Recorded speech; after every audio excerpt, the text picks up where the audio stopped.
We get a 1, personal space, 2, personal space, 3. Hey, hello, listeners. This is just a quick disclaimer for this week's episode. As anyone that's listened to the show before knows, there can be some adult language, and anyone that's listening for the first time, please keep that in mind. We tend to be ourselves and not filter, so occasionally a bad word might come out. If you have any children in the room, please put on some headphones or have them put on some headphones. Thank you. That I don't even care about this. I'm not even interested in having this skin on my personal space.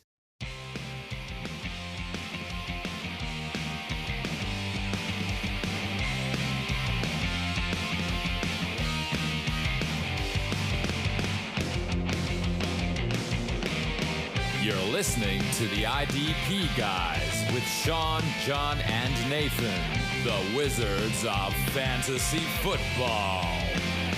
Your go-to source for the individual defensive player strategy. And now, 3 guys who could only make an NFL team on Madden.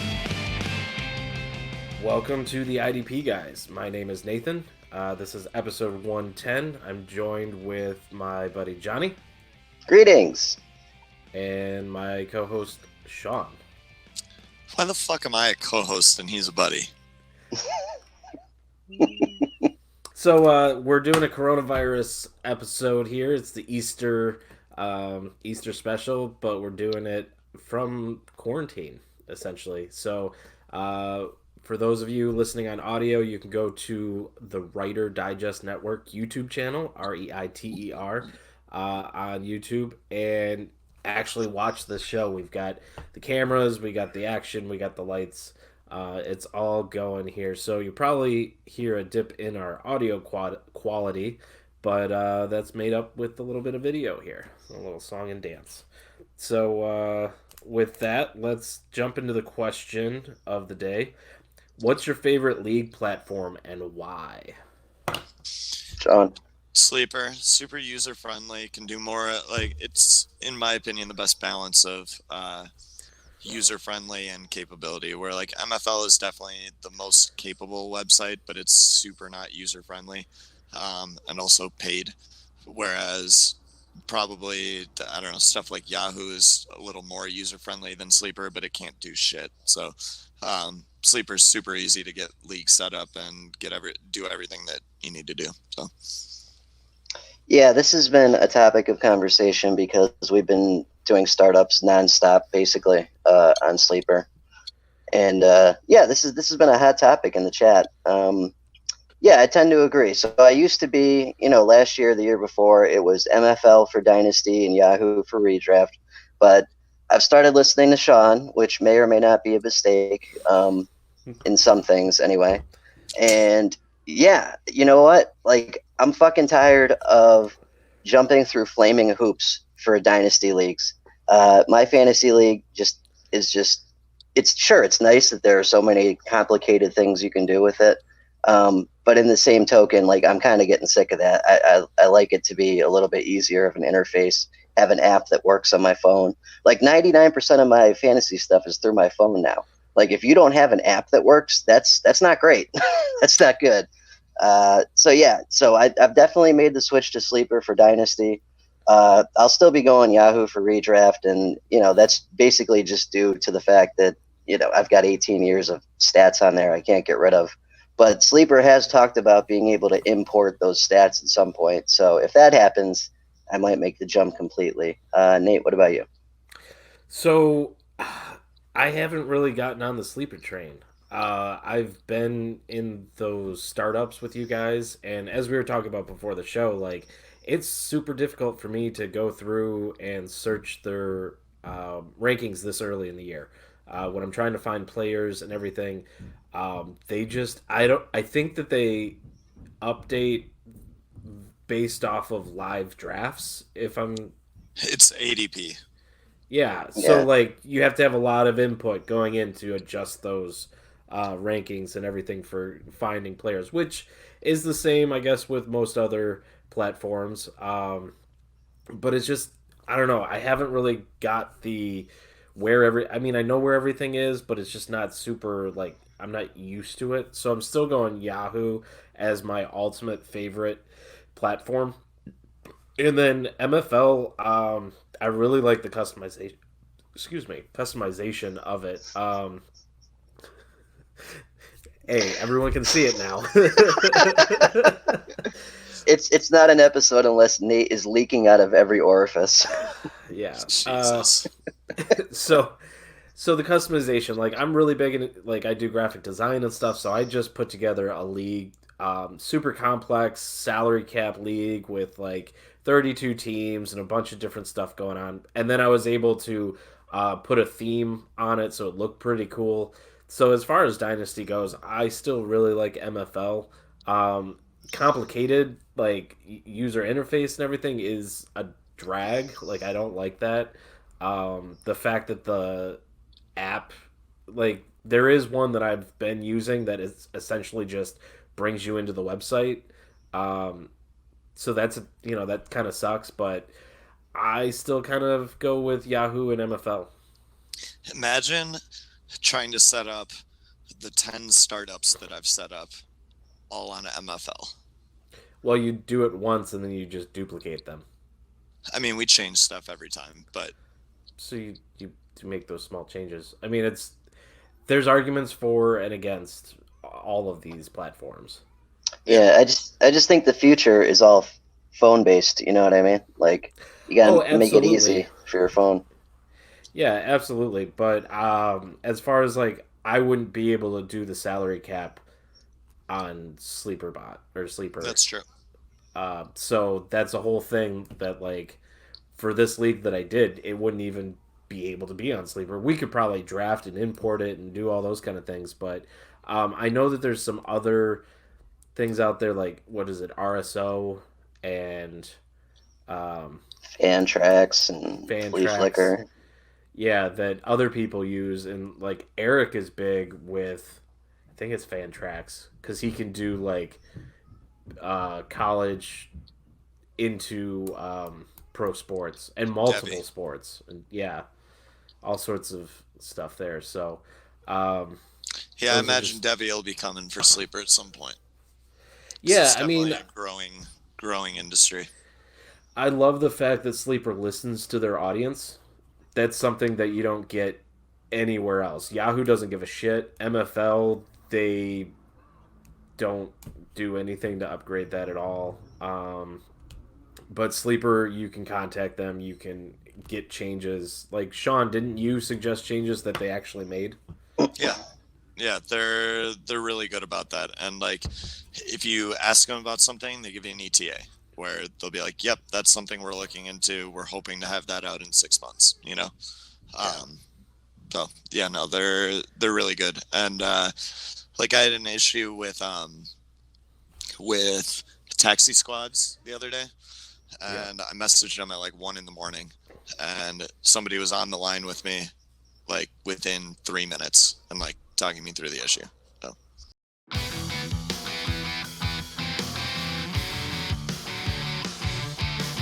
This week's news.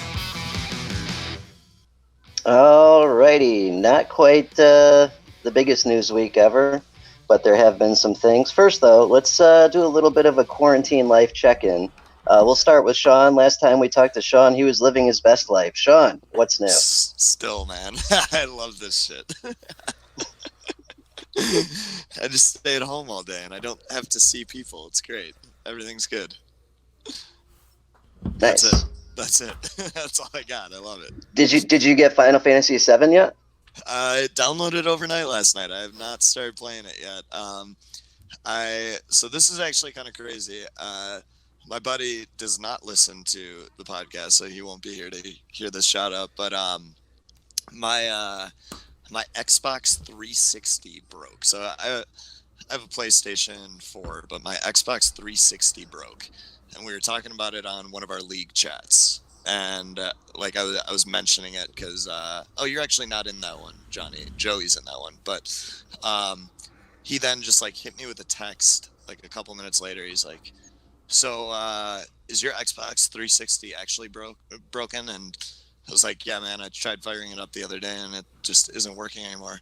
And he just sent me a text and it was like a screenshot photo of like your order has been processed, and he just like ordered me an Xbox One. Like, Oh, damn. That's awesome. like fucking wild. So I got that the other day, and I've been playing through all the old 360 games on the Xbox One. So I started Mass Effect again and stuff. I love the trilogy, the original trilogy. But Yeah, nice. Nice. Yeah. Star Trek Picard ripped off that storyline, by the way. The Mass Effect storyline. Yeah. dude, that game is, or that original trilogy is one of my all-time favorite series. And then EA had to go and fuck up Andromeda so bad that like the company is gonna go under. Like, oh god, just horrible. Sounds about right. So yeah, so I did download Final Fantasy VII. I'm a few hours into it. It's really good so far. Did you play the original? No, I never did. Ooh, you're in for a wild ride. That's what I'm saying. Yeah, so I didn't read anything about it. I just, I've played Chrono Trigger, Secret of Mana, Earthbound, all the classic, really good RPGs.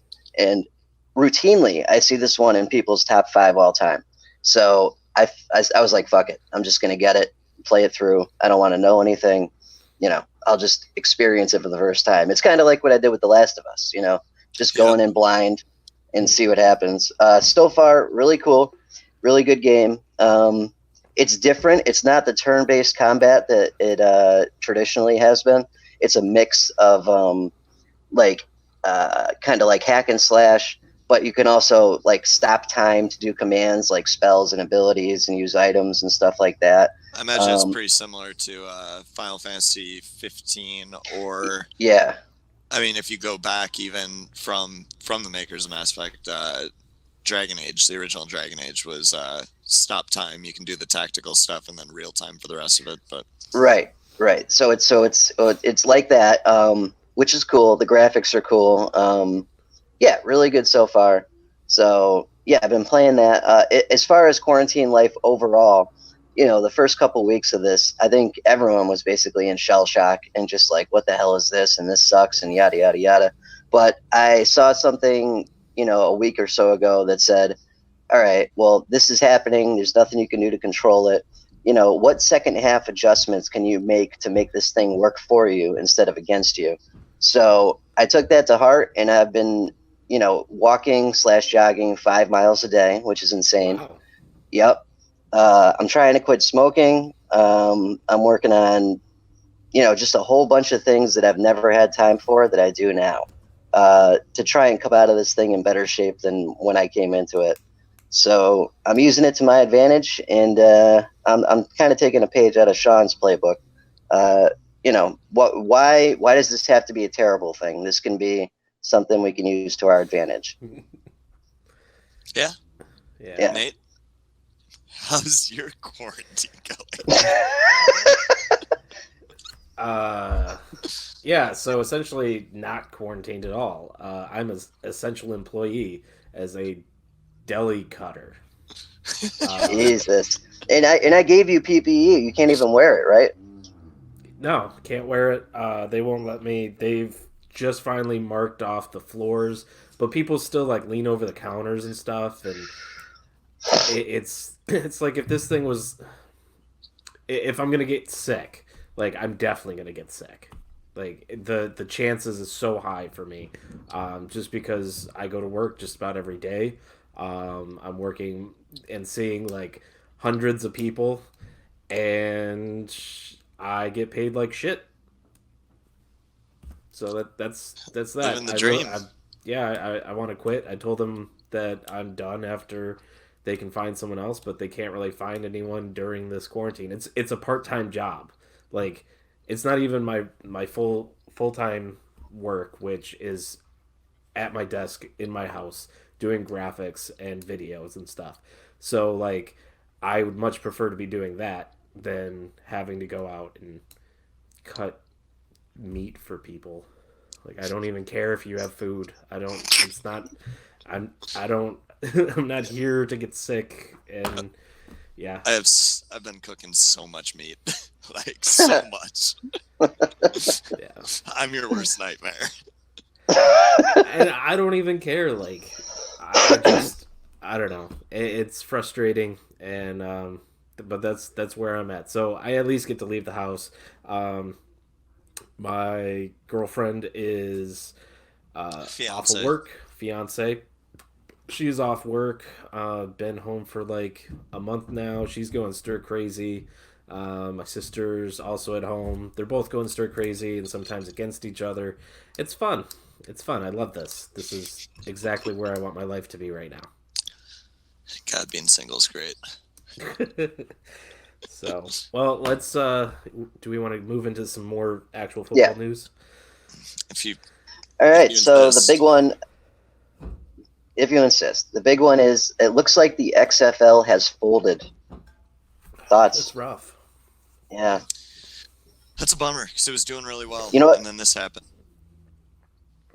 Yep. So something I saw that blew my mind. So the first go around of the XFL, 9/11. Second go around of the XFL, they just can't catch a fucking break, man. Or Jesus. Maybe they're the reason.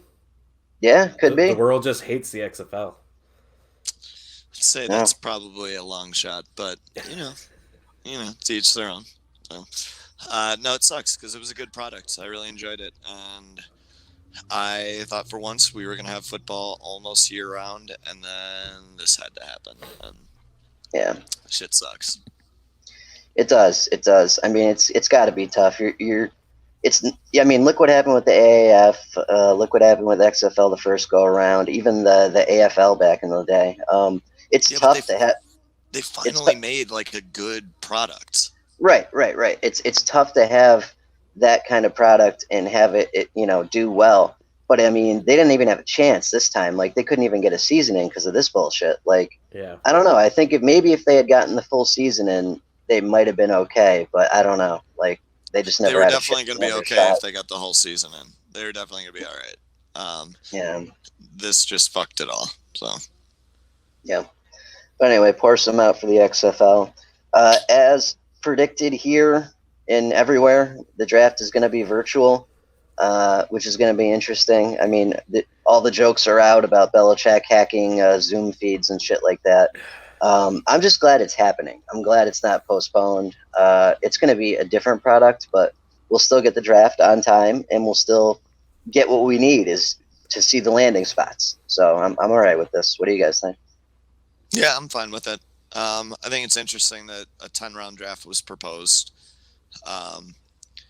I am really interested to see how different the quality of drafting is this year from teams with less information available to them, because I am wondering if teams are going to be better at drafting this year because they have less information and don't overthink it. Because I think a lot of times these interviews that you can only glean really so much from a person's personality and try and make a judgment on them based on a short interview. I think that tends to cloud judgment, because people will be like, oh yeah, like this guy's a total like locker room guy. Like he's my type of guy. I want him in the locker room. And it's like, okay, but he sucks. So like, don't do that. But then they'll draft him in like the third round. So I think less information might actually be good for the NFL, and especially like less combine and pro day info. We're going to have a lot fewer guys getting overdrafted on their 40 times. The big knock for it is going to be that small school prospects aren't really going to get a fair shake, because they didn't get a chance to stand out at their pro days. If they didn't get a combine invite, they didn't get a chance to interview with teams, all that. Like, the only things that teams have to go off of is their tape that is glorified high school tape, you know? Mm-hmm. Mm-hmm. Yeah, like watching Kyle Duggar's tape, incoming safety prospect. It's like, man, this is like painful to watch, because like the level of competition is so bad that it's like borderline unwatchable. It's like, yeah, Kyle Duggar really stands out here. But like, if he didn't get that Senior Bowl to prove himself, I don't know that he would have been in the conversation for being as highly drafted as he is right now. Like right now, he's probably going to go early day 2. Without that Senior Bowl, he would have been a day 3 pick, I think. And so you're going to see that with a lot of the late round or the small school guys, like they're just not going to get a shot because they didn't get to show what they needed to show. Mm-hmm. Yeah. Yep. For sure. Glad it's happening though. All right, this one's big. So NBC has signed a contract with Drew Brees. Upon his retirement, he will replace Chris Collinsworth as the color play-by-play guy with Al Michaels, which is awesome because fuck Collinsworth. He's a piece of shit. I don't care about the little slide-in thing he does. He sucks. I hate him. So this is going to be great. What do you guys think? This probably means Breeze is not going to play next year. What I mean, he's playing this year, the year after, you mean? Yeah. Yeah, right. Yeah, yes. Which begs the question, why the hell didn't they sign Teddy Bridgewater? But No idea. unless they just don't believe in him, which is entirely possible, because Taysom Hill is not the answer. Right. I don't care how But much people want to get on his dick. He's not the answer. Are you guys Collinsworth fans? No. I like him better since he bought PFF. It seems like he bought like an analytics company and then learned something from it, which is nice. Like, so I don't know. Yeah. Yep. Anyway, that'll be nice. Hard Knocks will be the Rams and the Chargers, assuming that there is a season, assuming that there is training camp, assuming that Hard Knocks will be there. Double header, both LA teams. I think this would be super interesting if it all happens. What do you guys think? I think it'll be a lot more interesting if the Chargers draft a quarterback. Mm-hmm. Well, they're going to have to, right? You think Tyrod's the answer? No, I don't. I'm worried they do. Yeah, yikes. I don't know. Teams believe in their guys a lot more than a lot of people. Like Trubisky would have been off the field after year one for me. Like I'm drafting a quarterback the next year. I'm not trading for Khalil Mack. I'm drafting a quarterback. Mm-hmm. So I guess my question is it still like 4 or 5 1-hour episodes and we're just seeing half and half each team, or are we getting more Hard Knocks? Like, I don't know. I would guess we're getting the same amount, just half and half. Yeah. Are they going to be practicing together? I imagine for part of it. Yeah. I mean, they must at some point, but they use the same stadium, right? Yeah. Yes, Yeah. but I don't Chargers. think they have the same training camp facility. Yeah, probably. Yeah, not, that wouldn't but- make sense to like have them both in the same spot. But like, if they're both gonna be on the, I guess I just don't understand. Like, how do you split that up? Are they gonna do like one episode on one team, one episode on the other, and then? No, I think they'll do half and half. Right, because they always follow that timetable, with like learn who everyone is and get to know them, then watch them get cut, and here's the season. Like, they can't break that timetable. So Yeah, they could. They won't though. But yeah. Yeah. Right. Anyway, that'll be interesting. Speaking of interesting, former running back CJ 2K and then CJ 2.2 for 2.2 yards per carry. Johnson has been linked by TMZ to a murder for hire plot. Have you guys seen this? No, what the Oh fuck? boy. You missed that? I missed that. Yeah. So I read the article, and it's kind of skimpy on details, but there's the insinuation that perhaps he tried to have someone killed in a murder for hire plot. It's under investigation by the police. Who did he try and have killed? I don't know. It was a couple dudes. I don't know. It was skimpy on details, but it was all the rage on Twitter a couple days ago. Okay. Yeah. I don't know. I just remember he had that one really great year with 2,000 yards, and then he was just bad at the end of his career. So I'm just kind of thinking about this from like a grander perspective. So the percent of the population that has the money to have someone killed versus the number of murder for hires that we've heard about recently, like how many people do you think are just like willing to pay to have someone killed? Like just Fucking if Carol they had money? Baskins. That's right. It's just like, to me, like it's kind of wild how like, oh yeah, like if you look at the percent of the population that has enough money, there's like a good number of people that have tried to have somebody killed. like I don't know. It kind of makes you lose faith in people a little bit more than I already do. Just because, like, oh yeah, like there's a really good chance that somebody would try to have me killed if they just had enough money. Like, they just, luckily my enemies are just too poor. Like, yep, Nate, you are too poor to have me killed. I'm sorry. Damn, can't replace you yet. Yeah. Crazy though. And one other thing I forgot to include in notes: Everson Griffin did a big interview with I think it was Sports Illustrated. I'm not sure. Talking about what happened in 2018. Remember when he kind of like lost his shit for a while? Yeah. So he opened up and he was talking about he had a big drug and alcohol problem, and it was really getting to him. And he disappeared and he did some inpatient, and then he lived in a sober house for 3 months.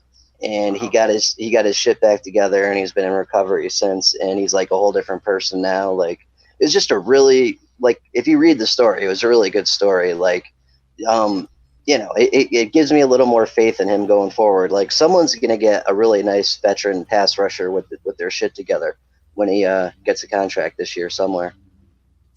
Yeah, why hasn't he signed yet? No idea. Good pass, like. It might be that him and Clowney are just kind of like waiting to see which one signs first. Right. Yep. Kind of like the Donald Mack game. Yeah. Much lower level, but yeah. Right. Yeah, right. Alrighty. It's good to hear, though, that like that wasn't just him going crazy, but him getting his shit together. And that's just a good NFL story right there. Yeah, absolutely. Yep. So that was news. We've got some free agency updates. First one, just because it's not on the notes and I don't want to forget, DeAndre Washington to the Kansas City Chiefs. Thoughts, reactions? Definitely buy, depending on the price. I mean, you just want any part of that Chiefs backfield because you never know. Same thing with the 49ers. So if you had him, I think he's probably a sell, depending on what people are paying for him right now. If they're not paying top dollar for him, then hold, and then eventually he'll get a shot and sell. Mm-hmm. Yeah, he's someone that I was taking like as a shot in the dark at the end of these 53-man rosters in a bunch of places, just because when Jacobs got dinged last year, eventually Washington got a shot at it and did pretty good. He actually was pretty good. He helped me win a couple of championships as a fill-in guy last year. So that was just a shot in the dark thing. And then I see he goes to the Chiefs, and it's like, okay, now he actually has some value, like for sure. So I was pretty happy with that. Yeah. Nice. Alrighty, Derek Wolfe to the Ravens. This is not really a huge change for him. 3-4 to 3-4 defensive end. He might lose a little playing time because, let me see, who's over there on the Ravens? Calais Campbell and who else? Yeah. Derek Wolfe is one of Nate's guys. It is. I know that. But I was getting him super late in drafts. I know. I think you got him in every single one. Yeah, probably. He was on my radar for stepping up in Denver, but then he got traded, and I don't know. I just kept picking him. Yeah, we'll have to see how it goes. He's definitely always been an IDP relevant 3-4 defensive end. But yeah, we'll have to see how that one goes. Yeah. All right, Quinton, Jefferson, and Mario Addison to the Bills. Jefferson will probably be, a defensive tackle there. And Addison, probably a defensive end? Mm-hmm. Yeah. I might have some interest in Jefferson. Not for Addison, though. He's got to get past Murphy. He's got to get past Lawson, and he's got to get past Hughes. So I don't think he'll have too much playing time. It's all just really messy over there on the D line. I'm not really super interested in any of those guys because I think if you're drafting those guys, you're believing that they're going to be the guy, so you're probably drafting them earlier than what they're worth given the risk. You know what I mean? Everybody's going to have one guy over there that they think is the guy on that D line, and I think all these guys are probably going to get drafted earlier than where I'm willing to take them. Mm-hmm. So here's what I like about Quinton Jefferson, though. If he does end up defensive tackle over there, he goes right into that Phillips role with Ed Oliver as the other defensive tackle. And that was a really productive role last year. Yeah. Yeah. You don't think they're going to be rotating? Oh, I have no idea. I'm not touching any of the defensive ends, but if Jefferson's a defensive tackle, I'd think about it. Yeah, it almost seems like the Bills are just kind of bringing in as many players as they can to see who wins the jobs. Mm-hmm. So we'll have to wait until, mini camps and preseason to really understand what that's going to look like. Yeah, and even then, that'll just give us a depth chart. We won't know snaps until like after week 1. So. Yeah, absolutely. And, all right, so this one pissed a lot of people off. Robbie Anderson to the Panthers. Thoughts? Yeah, I don't love it. In my opinion, he's kind of he's a deep threat wide receiver. We talked about this on Dynasty Football Digest. He's a deep threat wide receiver. I think that's where he excels. And Teddy Bridgewater doesn't really throw the ball deep. And I think that's also part of the problem with Curtis Samuel a little bit. Although I think Curtis Samuel is a little more versatile in what he can do. But now also Robbie Anderson is competing with Curtis Samuel and DJ Moore in an offense that isn't going to be a super aggressive downfield passing offense. Like, to me, this just doesn't spell good news for Robbie Anderson. I like the flip side of it a little more. The guy that went to the Jets. Mm-hmm. Alrighty. Yeah, I'm not super interested either. Tahir Whitehead and Stephen Weatherly to the Panthers. Whitehead, yeah, he will probably end up playing that old Shaq Thompson role, assuming Shaq Thompson steps up and plays the Luke Kuechly role. So, yeah, I could see some value there. Stephen Weatherly has always just been a fill-in for Everson Griffin when he's out of his mind and not playing, and never been really that productive or good, so I'm not interested. What do you guys think? I'm still avoiding Tahir Whitehead unless it's really late. Like, I know he's been productive, but I also know he hasn't been good, and there's a reason he keeps bouncing around these teams. And just to me, it's only a matter of time before he lands on a team, they realize he's not good, and he doesn't see the snaps that he's used to. And then his production falls off a cliff. So, to me, I just, like, that's the gamble you take with Tahir Whitehead. If he's playing, he's going to get tackles because he's going to get targeted in coverage, and he's going to blow every coverage and then make the tackle. But, like, if you suck that bad at coverage, like, eventually they're just going to take you off the field, and then you're not productive anymore. So, I don't know. I'm avoiding him because I think he's going earlier than where I'm willing to take him. Yep. So what I've seen over here, the thing that interests me is nothing to do with Tahir Whitehead, but more with the defensive line stuff. Addison's gone. I think Bruce Irvin's still there, but he's not that great. I think Burns takes a huge step forward this year in playing time and production. Yeah, I love Brian Burns. You know me. He was my pick for Detroit last year. That's who I wanted. And then he somehow inexplicably fell all the way to 15, which, like, makes no fucking sense to me. When you find somebody who has an elite pass rushing skill, like, you don't let them fall to 15. Like, those guys go early. So that made no fucking sense to me. And, like, Brian Burns, I think, he was definitely top 10. He might have been top 5 overall on my entire big board last year. So, yeah, the path is clear to quite a bit of production this year. That's for sure. So, what do you think if Tahir Whitehead lands in that Shaq Thompson role? Was that an off the ball, like outside linebacker slot? I can't. Off ball. Yep. Off ball. So, do you think he can slot in and get similar production, or do you think it's going to go down because Tahir Whitehead isn't as good of a player as Shaq Thompson? It's going to go down probably because at the very least I would bet on him being pulled on passing situations. Gotcha. Mm-hmm. Yep.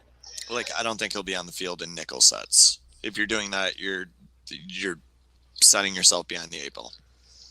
Mm-hmm. I don't know if we touched on this one last episode, but Nick Foles to the Bears to battle it out with Mitch Trubisky. Ooh-wee. We did talk about this one because I said the Bears are turning into the old Jags.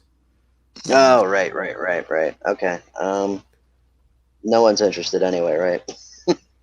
Superflex. Surprisingly, in my startup that I'm doing, the salary cap one, the Bears team took Foles over Trubisky as their player that they could keep. Oh, wow. Which Trubisky, I believe, is still on a rookie contract, and Foles just had, I don't know what that contract looked like, but... Oh, it was big. Yeah, it was definitely more like this guy... Big-ish, but yeah. Right, but it was more than what getting like their actual starting quarterback. Because I don't think Foles is going to take over Trubisky. I mean, I think he'll overtake him at some point during the year, but like, basically, if you're taking Trubisky, you're saying, okay, so I get him for the beginning of the year, and if he plays well, I get him for the rest of the year. If you're taking Foles, you're saying, I'm not getting him for the beginning of the year, and I only get him if Trubisky fails, which he probably will, but like say it happens week 8, like you either have half the season of Trubisky and maybe the second half of Trubisky. If you take Foles, you have maybe second half of Foles and nothing in the first half. So it makes no sense to me to take Foles over Trubisky at this point. And that's actually only if they're losing a lot, because if somehow they work out a good running game and their defense holds up, Trubisky might suck, but they might still be winning games.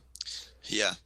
To me, the full signing didn't make a whole lot of sense because I don't think that he's going to elevate that team to being a Super Bowl contender, and it's going to keep them out of the running of getting a top-tier quarterback. So I go big or go home at quarterback. Keep taking shots until you make it, and don't sign guys to be your starters that you don't think can elevate your team to Super Bowl contenders. Because, if you're not winning the Super Bowl, you're losing. I think most teams agree with that. Nobody's happy unless they win the Super Bowl. So just signing a guy like Foles that is going to maybe get you to the divisional round, that doesn't do anything for anybody. You're just prolonging your suffering. Yep. Mm-hmm. Alrighty. DJ Reader to the Bengals. Andrew Billings left the team and Geno Atkins is still there. So this might be a semi-productive role, but he's not so much of a pass rusher as a run stuffer. So it's not going to be great. What do you guys think? Yeah, this one doesn't really do anything for me. Yep. Alrighty. Dallas Cowboys signed Aldon Smith, who has not even been reinstated into the league yet, because that's what we do. That and let our star quarterback and running back go to a coronavirus party with 30 people because, I don't know. Not only let them go to it, let them host it. Yeah. Dak Prescott hosted that shit. So stupid. Oh, man. But I would guess, because Jerry Jones, he's a shady dude. He's a bit of a shady dude. Mm-hmm. He is not signing Aldon Smith unless he's pretty confident that he's getting reinstated. Now, whether Aldon Smith is still in shape and able to play high levels of football, we have no idea. But I'm definitely interested in him as a flyer. I scooped him everywhere he was still available when I saw the news. Yep, absolutely. Worth a shot. He's not all that expensive. We'll see what happens. I'll take it. Good pass rushers are hard to come by. If he's got even a 10% chance of still being a good pass rusher, I'm definitely taking that, no. If he had a 5% chance, 1 in 20, I'm picking him up and just stashing him to see if he's still got the juice. If he doesn't, then drop him and move on, take something else. Absolutely. Geronimo Allison to the Lions. What do you guys think? You guys are Lions fans. I hate this, as I hate most Lions moves. I believe Geronimo Allison was PFF's worst graded wide receiver across the entire league last year. Wow. He's terrible. He's just bad. Yeah. I mean, he lost out to Valdez Scantling, lost snaps to Equimania St. Brown. Who else did he? Alan Lazard. Like, the who's who of no-name wide receivers that, like, people liked on draft Twitter, and then they didn't get any draft capital, and so they just, like, fell off the face of the earth. That's who beat out Geronimo Allison, and that's who we signed. It makes no sense. I hate the signing. Yep, sounds about right. Does that hurt? It doesn't hurt anybody. I would bet there's a 70% chance he doesn't make the roster. They sign him, and then they get him into training camp, and they're like, oh my God, we've made a huge mistake. And then they cut him. Beautiful. Devin Funchess to the Packers. This I like more. Yeah. I don't like Funchess. I don't think Funchess is that good. But I think a lot of whether you succeed on the Packers has to do with just chemistry with Aaron Rodgers. And so I think that's just a flip of the coin. You know, it doesn't matter whether you're talented or not. Flip the coin. If he likes you, you're going to be productive. If he doesn't, then you're not. Mm-hmm. I think everyone hates Funchess as much as I do, so he's cheap. Yeah. I've never liked him. Xavier Rhodes to the Colts. This is interesting. So they've already got Kenny Moore and Rocky Yassin and someone else. There's one other guy there too. So this makes a cornerback salad basically. I don't think Xavier Rhodes will be seeing the field, and maybe. I don't know. It's tough to say, but I think this is more of a like, yeah, you were really bad last year. Let's give you a shot in a different scheme, fresh start, see if it was a fluke or see if you're totally on the decline. Mm-hmm. Cornerbacks were dirt cheap this offseason. Like, they came at nothing. Right. Yeah, this is a wait and see for me. I mean, if he has what I'm looking for, which is all the snaps and gets targeted and is in a good situation, then I'll stream him. If not, then I'm good. Yeah, I don't think he's fantasy relevant. Yeah. Demarius Randall to the Raiders let me see. So who they got? They got Jonathan Abram, Carl Joseph, Eric Harris, and now Demarius Randall. Yeah, it's a fuck That's show a mess. Yep. Yeah. Jonathan Abram's the only one I'm counting on there. Yep. We'll have to see how it shakes out with the other guys. I drafted a lot of Demarius Randall shares before he got signed there, and now I'm just like almost borderline ready to drop him. Mm-hmm. Yeah, a lot of people are still drafting Eric Harris, like they're assuming he's getting that role that he basically only had because Abram was out last year. Yeah, it's because he's got the defensive back and linebacker eligibility. Mm. Yeah, but if he doesn't play, I mean. Yeah, I know. I mean, yeah. Whatever. We'll see what happens. Rashad Perriman to the Jets. This I like more than Robbie Anderson to the Panthers. That's not to say that Rashad Perriman's going to outdo Robbie Anderson, but I think this is a better situation because basically Perriman is moving into Robbie Anderson's role as the deep threat, and I think that's great. So, and they have no receivers. Yep. Yeah, I'm all right with it. Redskins trade for Kyle Allen. Okay, it's just backup quarterback, whatever. I mean, Dwayne Haskins. Yeah. He could go at any moment. He could. I don't know. We'll see what happens. I'm more interested in this next one here. Von Bell to Cincinnati, which destroys everyone's Sean Williams shares. Yeah, that's huge. I mean, Von Bell. I'm still seeing a lot of people take Sean Williams like way earlier than what they should. Yeah, they must have like not gotten the notice here. That's crazy. Yeah. Yeah, I think Von Bell keeps his value because he'll still play strong safety. But yeah, that kills Williams. He might actually gain value because the Bengals have no linebackers worth shit. Right. Like, their linebackers are legitimately terrible. Yeah, so that's pretty big. I don't think this hurts Bates, though. Bates will stay a free safety. Yep. Alrighty. Brandon Cooks to the Texans. Love it. Yeah. I have so many Brandon Cook shares, and they're worth something again. Yeah. Yep. This is a solid move for him. Yep. I was getting him in round 18 of these startups we were doing. Like, if you go back and look at some of these drafts that we did, Johnny, like these, it was fucking stupid how late I was getting him, because like he was a 1,000-yard wide receiver every single year in the league until last year, where the offense just kind of fell apart. He's also sitting there with Robert Woods and Cooper Kupp, and they still prefer to run the football. It's like the writing is on the wall here that, like, he's not going to stay with the Rams, for one. For two, like, this is about the worst situation he could possibly be in, and it can only get better. Like, I don't know. I did not understand the Brandon Cooks hate, and I am so happy that he's out of LA. Mm-hmm. Yep, that's huge for him. So that looks like all the rest of the free agent moves. You know, we'll keep covering them as they come up on the show here. My fantasy league put out its first position updates in a while, and it was basically all bad. There was like one good one.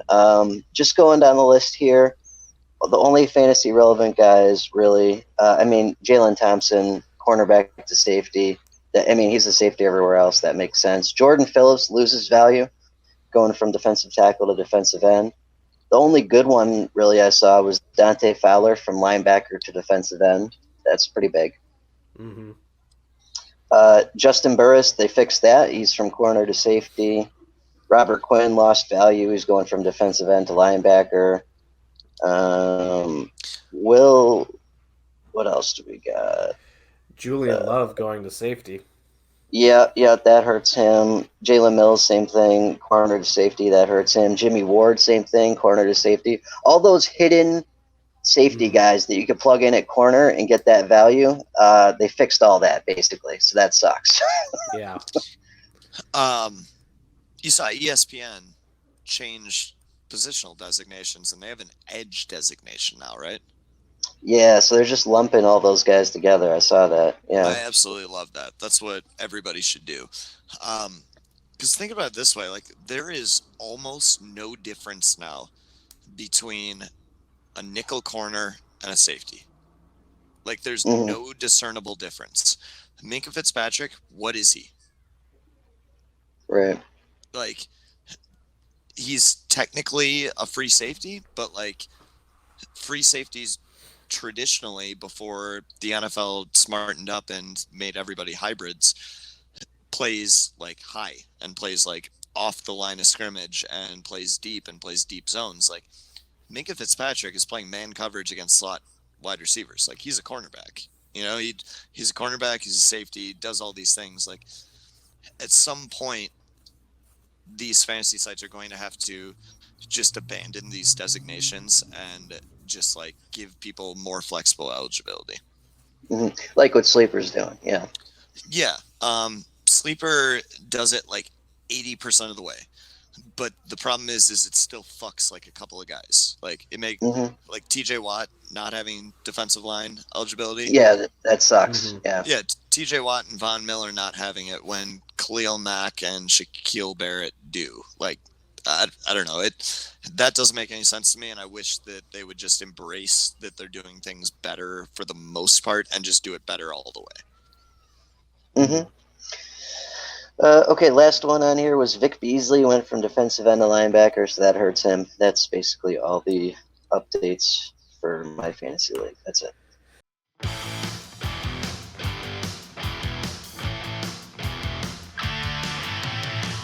Gut check. All right, so this is the part of the show where we pair together two sets of defenders and one set of offensive players, talk about them compared to each other, and then send it out in Twitterland and see what you guys think. And then we talk about the results the week after. So our last show has it been 2 weeks? Something like that, yeah. Or more. I'm not sure. Time's just a construct. We're in off-season here, so until the draft hits, I think we're going to be just kind of periodic. But let's talk about the gut checks from last episode. The first one, pair of running backs, Atlanta's Todd Gurley and Denver's Melvin Gordon. With 100 votes, 68% went to Todd Gurley. Mm-hmm. Yep, I agree. He's got no competition over there. I'm still convinced Philip Lindsay is a better running back at this point in his career than Melvin Gordon. So, All right. So, pair of linebackers. Las Vegas's Corey Littleton versus the Giants' Blake Martinez. 116 votes, 61% Corey Littleton. Yeah, I agree with that as well. Corey Littleton, we'll get to our rankings shortly here, but he's pretty high up there for me. Nice. All right. So, pair of linebackers, Chicago's Danny Trevathan versus the Packers' Christian Kirksey. 136 votes, 62% Christian Kirksey. Yeah, value. I mean, overall production, if they both stay healthy, sure. But Kirksey's made of glass. That's the only issue I have. Yeah. Alrighty. So for this week's edition, I tried to do New Homes Edition number 2, but I couldn't find any on. I could on offense, but they just didn't make sense. One would be like stupid obvious, and the other wouldn't. So for offense, we'll go with 2 new starting quarterbacks for sure this year. First one would be Gardner Minshew, the stash of the Jacksonville Jaguars. And he will be going up against Drew Lock of the Denver Broncos. Both guys are young up-and-comers that a lot of people have high hopes for going into this season. It's tough for me to pick against Minshew just because I've won college championships with him, and I remember him throwing like 55 touchdowns, and I know he can sling the shit out of the ball, and he's got a great mustache, so I'm probably just going to go Minshew. You pulled a fast one on me there. You're like, it's really hard to pick against them, and I think you're giving all the reasons, and then you're going to explain why you're picking against them anyway, and then you're like, nah, fuck it, Minshew. I got, as much as I love Gardner Minshew, and he's been my dude, I think Drew Lock's better for fantasy. And I think he's got a longer leash, too. He's like right up John Elway's alley. You know, he's got the big arm. He's the, like, Elway wants Drew Lock to succeed, where I don't think it's that far out of the realm of possibility that the Jaguars want Minshew to fail so that they can just upgrade, you know, where they're like, their nightmare is him being like just good enough that they have to continue starting him. Okay. Nate? I mean, wouldn't that give him a long leash as far as, like, if they want him to go in and fail, then it would just be do it, you know? And if Gardner Minshew can, you know, continue... I mean, he had some good games last year. He had very relevant quarterback fantasy games. So I don't know. I think I'm going to side on the Minshew here just because I don't know if I'm as much of a fan of Denver and what they have going on. I'm not really a fan of either team, but I mean, they have better wide receivers, better running back, and better tight end. Better tight end. Yeah, that's what I was just thinking. Yeah. Denver does have better weapons. Better weapons, longer leash, better draft capital. I don't know, dude. I can't get over remembering the Washington State games at like 1 a.m. and him throwing for like 500 yards and 6 touchdowns. Like, it's just burned into my memory. Yeah, and I mean, the pro game is a lot different than the college game for sure. I guess it's just going by my gut. I haven't seen a lot from Drew Lock that I liked. Whereas I've played Minshew. I picked him up off the waiver wire, played him, had good production from him. So but I think you would have had that same. I think you would have had that same experience if you picked up Drew Lock. You just didn't, you know? Yeah. He ended last year pretty well, didn't he? Like, they had a little winning streak, and he looked pretty good. Like, yeah, I mean, I had him graded higher than Haskins coming in. So that should tell you where I was at on Lock and where I was at on Haskins. So I think it's going to be an interesting vote. I feel like it might be close. So. Right. Yeah, for sure. Yeah. All right. Well, we'll see what the people think. These next two are new homes edition for gut check. Pair of linebackers, both in new homes. Both guys are going to be kind of like LB2, LB3 type dudes playing like weak side. Devondre Campbell, formerly of the Falcons, now of the Cardinals, will be playing next to Jordan Hicks, versus Nick Kwiatkowski of the Raiders now, formerly of the Bears, will be playing next to Corey Littleton. This one, man, I haven't really even thought about this, but I think I want Campbell just because Hicks is made of glass and he will come apart at some point. As much as your take was trash last year, Jordan Hicks, I agree with the premise of it, and that's the exact same reason why I went Campbell. Yeah. Also, I think Campbell's better than Kwiatkowski, so. Yeah. Okay. Coming off a career season, that's for sure. Yeah, production-wise, I still think that Campbell's a better player. Mm-hmm. Alrighty, and finally, a pair of defensive tackles. These guys are going to be more like. We're not going to let Nate talk. I agree. I'm sorry. No. Oh, I yeah, agree. okay. Okay. Gotcha. I thought I heard that. Okay. Last but not least, pair of defensive tackles. These guys are going to be more like DT2, 3 in deeper leagues. Both have new homes. DJ Reader, formerly of the Texans, now of the Bengals, will be playing with Geno Atkins on that line. And Linval Joseph, formerly of the Vikings, now of the Chargers, will be playing with Jerry Tillery and whoever the fuck else they have over there. I think I want Joseph, and I don't really have a good reason why. These guys are both older. But Joseph I feel like he might be able to get to the quarterback a little better occasionally. I don't like either of them. I'd go Joseph if I had to, just because I'm more familiar with his game. Where I could talk about production stuff, but I know Linval Joseph's game, and I know that he's kind of fallen off a cliff the last couple of years. He's definitely getting older, but I like his skill set.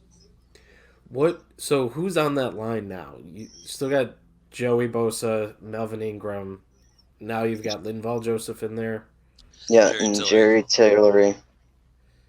It's a good D-line. Yeah. Yeah, it is. You're not going to be able to double team. I mean, Joey Bosa, Melvin Ingram dynamic, not being able to double team. Now you throw in Linval Joseph, even if he is getting old. He adds a little bit extra to that. So I think I like him in that position. I hear you, and I agree. Since he's got a similar situation, though, you got Hubbard, Dunlap, Atkins, and now Reader. It's not as good, but it's decent. You got Carl Lawson there too, who I really like. Right. Forgot about all that. he can do is rush the passer, but he's good at it. Yeah. I don't know. Yeah. We'll see what the people think. Yeah, for sure. All right. With that, the next thing on our show notes is talk a little bit about our quarantine startups. Specifically, the sleeper draft that Sean's put together, and we've done like fucking 10 of them now. Essentially, we're going to be doing a case study for our subscribers. Sean's spearheading that, where we're taking all of the information of the drafts and putting them in for ADP, and then Sean's going to write up an article going through the decisions on the scoring and the different minutia of the whole leagues. That way, I think it's really beneficial for our subscribers in the sense of like how to set up a dynasty league and what he did and why he made those decisions. But Sean, do you want to give a little rundown of those leagues? Yeah. So what I tried to do with these leagues was so first of all, it's a 53-man roster. So we wanted it to kind of mimic the NFL, right? So I tried to make it so that you have as many different viable positions as possible. So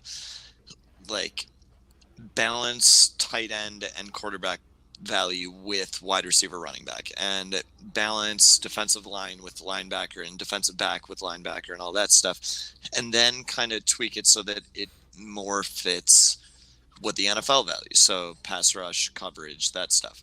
So basically it's kind of a variation on big play defense where you get a lot of points for sacks, a lot of points for interceptions. Adding points for returns on fumbles and interceptions definitely helps that as well. It helps make the playmakers better.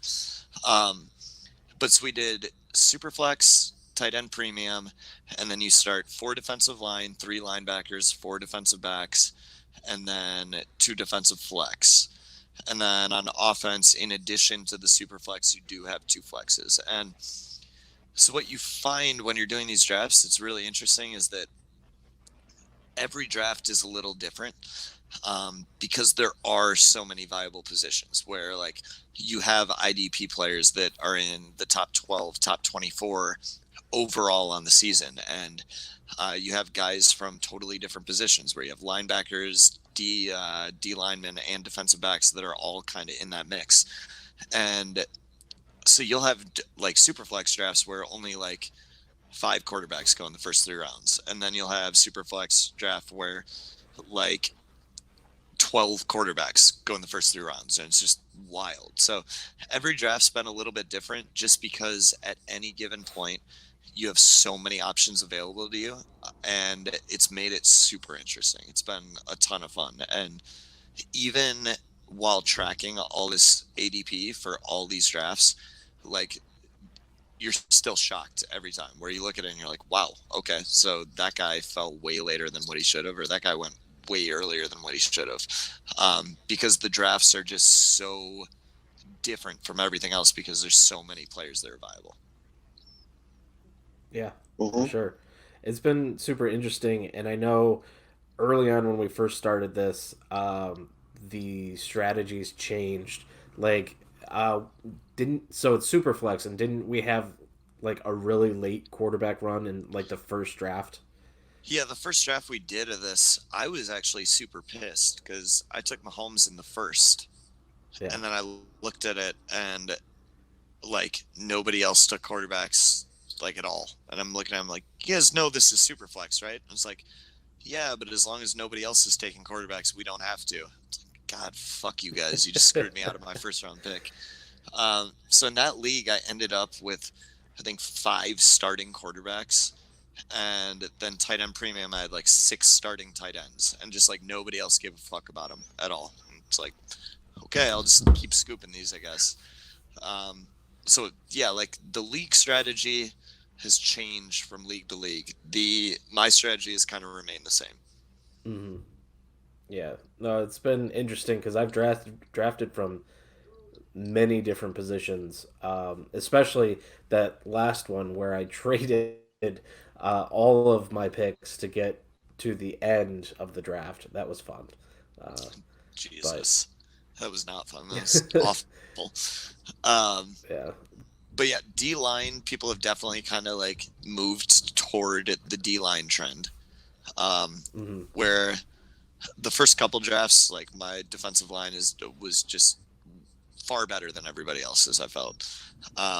Whereas these last couple, D-line is going so much earlier because people are realizing how scarce they are, where they tried the first couple drafts and then they realized that, oh, like there aren't that many like double-digit sack potential guys, and like pass rush is important, so they're gone, and now I have trash on my defensive line, and they kind of adapted to that, and now D-line's going way earlier. Yeah. I've been preaching that for years.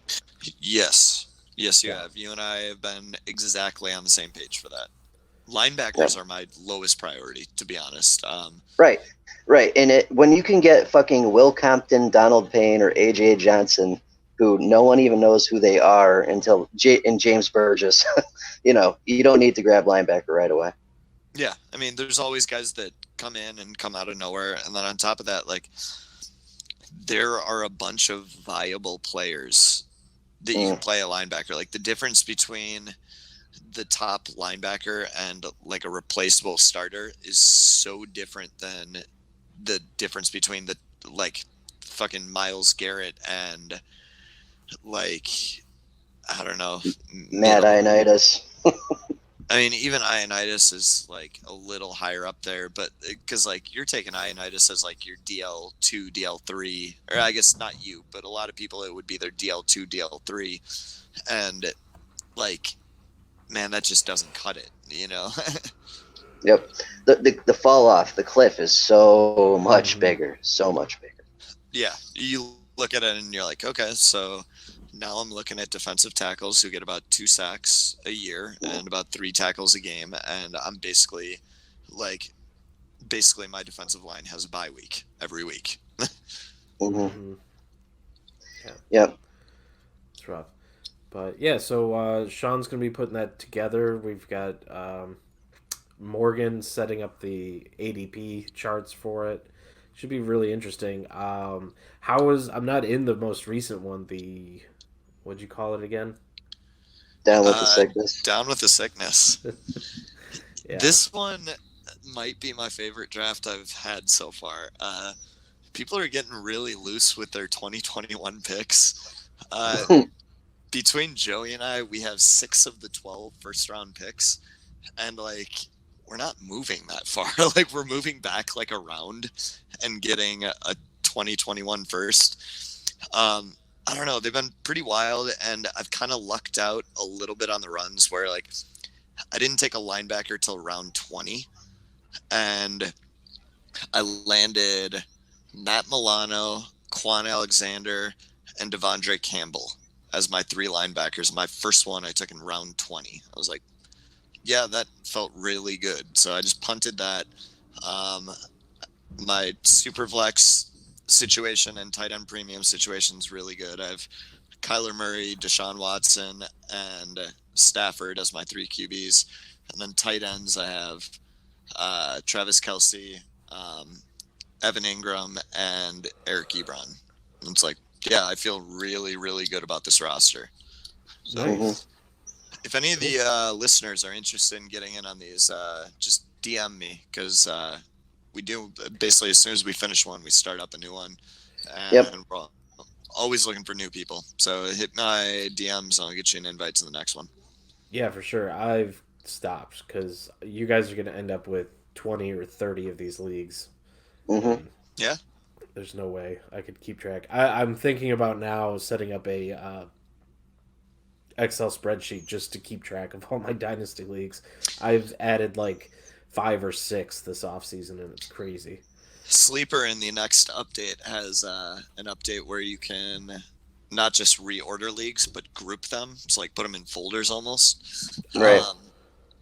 So we're going to be able to group all of these quarantine leagues together and separate them from everything else, which is pretty cool. That's going to be awesome for sure. Right. And as long as you have your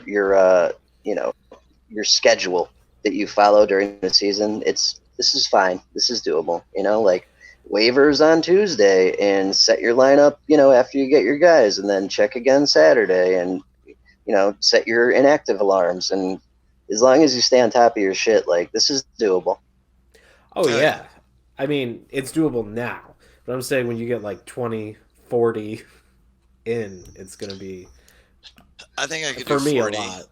The only thing with 40 leagues would be that I'd have to set my lineups like ahead of time, time, and then just tweak them. Yeah.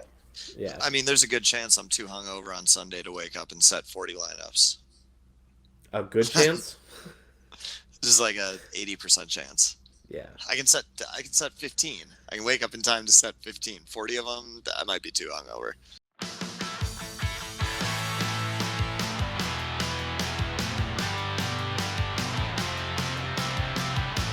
Special guest. Alrighty, so would love to welcome to the show Matt Donnelly, coach at Dingus4 on Twitter. How are you doing today, Dingus? Just enjoying the quarantine life here. Anyone who knows me knows I'm like the Canadian Phillip Rivers for all intents and purposes here.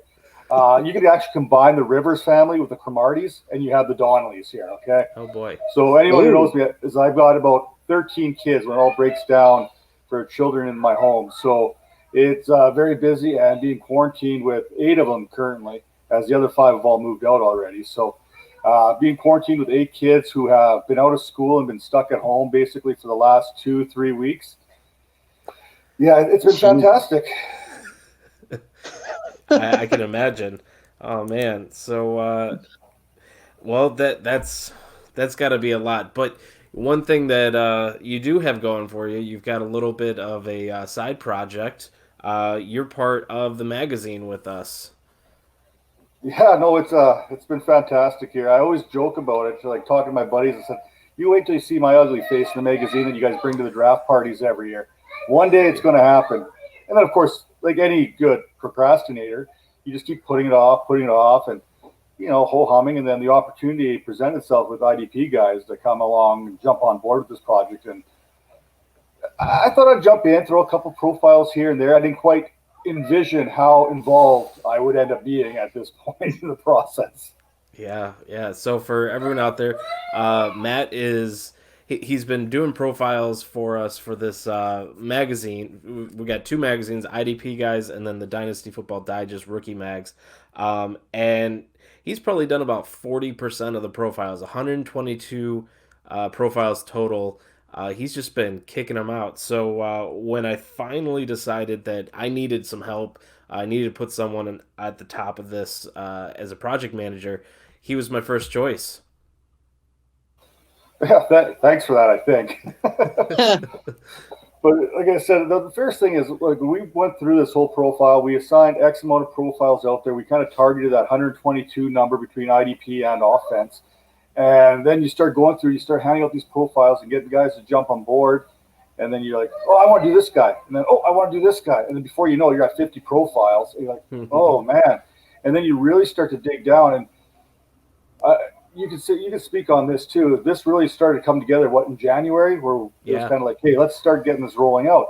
So one of the things that we kind of had to determine is, who are we going to profile?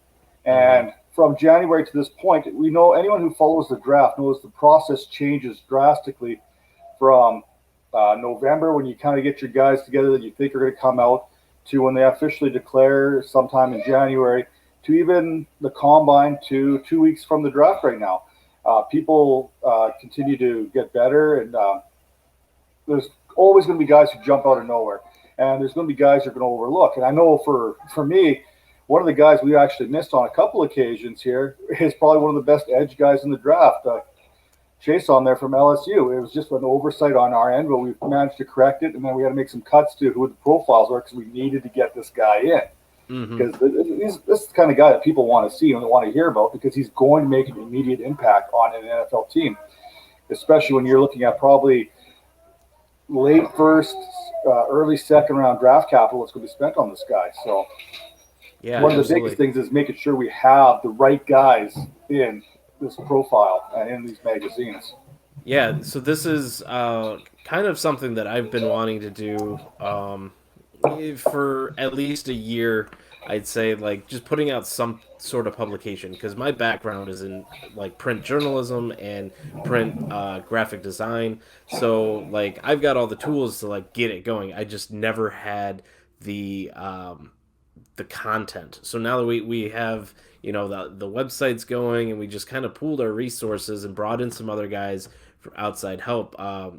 It kind of was an idea that came out in about January. Sean brought it up on a show, and I said, hell yeah, let's do this. So for this first issue, this year's issue, we've kind of done it on a very quick path as far as kind of kicking it off in January, getting everything together, and then we'll be publishing it early May.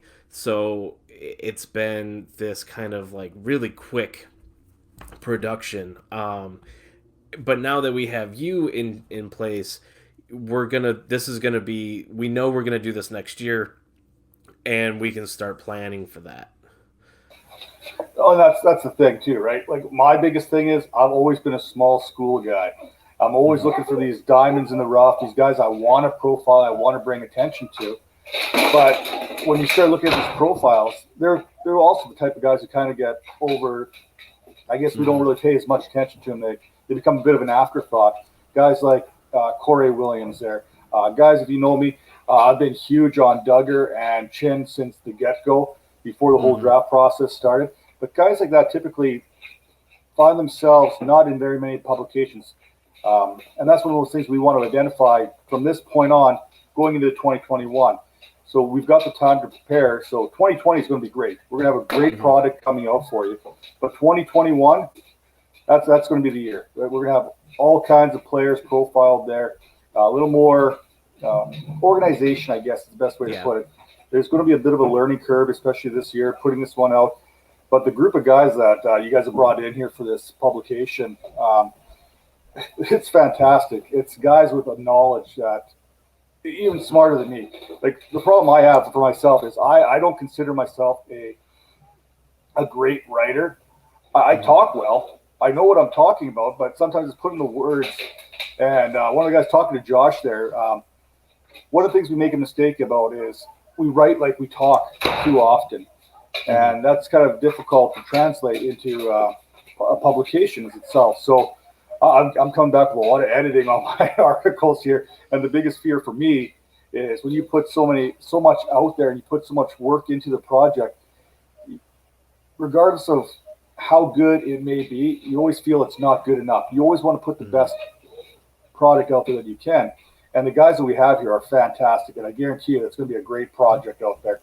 So hopefully with everyone else here, kind of covers up my my bad writing, I guess, so to speak. Coach, so what does each profile look like for these players? Like, if I'm picking out the magazine for the first time and I open to, I don't know, like Isaiah Simmons, like, what am I going to read? What's in there? You are going to get a good breakdown on just about everything you can imagine there. You're going to get some strengths, the weaknesses, a little analysis, and then it's going to go into like a pre-draft overview of the whole process for him, particularly combine and everything comes with that. He's going to have a rating. Obviously, he's going to, 5 stars is probably not enough to rate a unicorn, but you'll also get landing spot, which is going to be key. And landing spot's going to change a lot of this. For someone like Isaiah Simmons, maybe he goes somewhere where they've already got 3 fantastic linebackers, and he's going to be pushed back into more of a safety role. So the landing spot's going to be key, especially with lots of guys. Cam Akers, him and Jalen Reagor are probably my 2 biggest draft crushes. I will not come off from planting my flag at their number 1 positioning, but landing spot's going to be key for them. If you're going to go to somewhere like New England, that's almost like a death blow right there for any running back, right? But also he ends up in Houston, it's a totally different game there, especially with Lamar Miller not being re-signed. So landing spot is going to be a huge part of this magazine, and the breakdown of what that looks like for that player is going to be key. Nice. Yeah. Nice. Who are some guys that maybe you weren't aware of before this process that you really think are going to be like really special going forward? Well, obviously, before the process started, Duggar and Chin were my top 2 safeties. Now, apparently, mainstream media's got all on them, so I don't really want to talk about them as much. But if I want to flip over to the IDP side, if I'm looking at the edge, and like I said, my biggest thing is I love going to the small schools. One of my biggest ones right now is Rondell Carter from James Madison, a guy I've just started watching some film on and I've absolutely loved. Some guy we don't talk about, we're not going to hear much about throughout this whole process, but I think he's going to be a big deal when it comes time. Now, we're not going to profile him, but he's going to be probably in our rankings here. So we're not just going to profile 122 guys. We're also going to have separate rankings here off the side so people can get a good feel of how this draft class is going. Now, obviously, on the cornerback position, we got Hollywood joining us here, and he kind of really got me going with Reed Harrison Ducros, who is a fantastic athlete at the corner position. But another guy at corner is Amick Robertson, who is just a dog. Like, he's a guy who's going to go easy top 2 rounds, but you don't hear from him very much. He's from Louisiana Tech.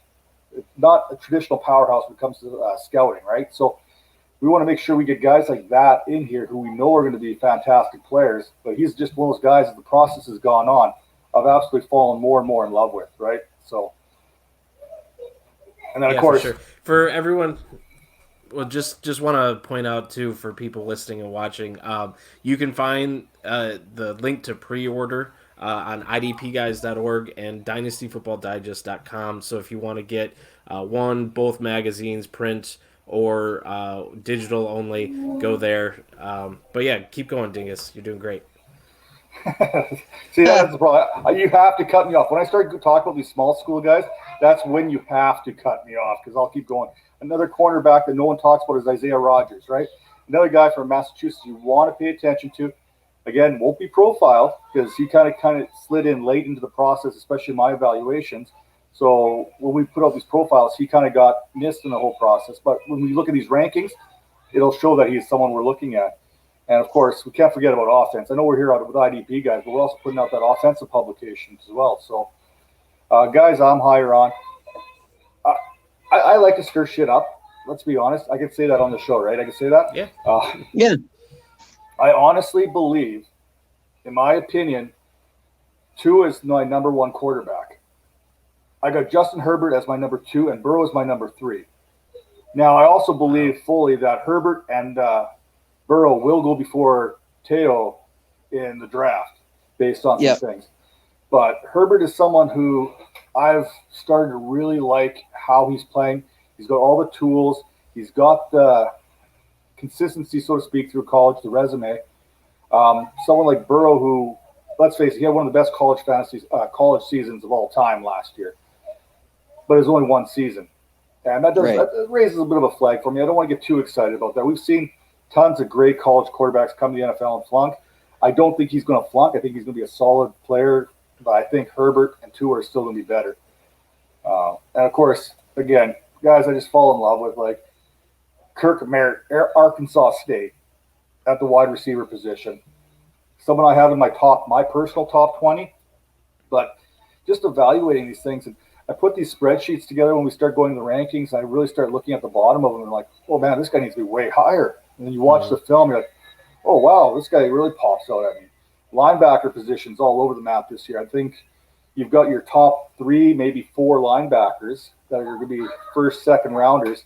And then you've got an interesting group where I think evaluators are going to be all over the map on, where I can't really fault anyone for having a certain linebacker over another certain linebacker based on the way how close everything kind of puts itself together. So when we go to our rankings, we've got about 7 different people doing a consensus ranking. So hopefully we get you the consensus top 25 at a certain position rather than my top 25, which is going to be all over the map. So, yeah, for sure. And as well, the 7 people that are doing all these rankings are some of the top guys on like IDP Twitter, people that are connected with our brands. Just to speak on like the partners that we've created in this, we've got like the former Edge Crushers, IDP Nation, Hollywood, and Seahawks Dan involved.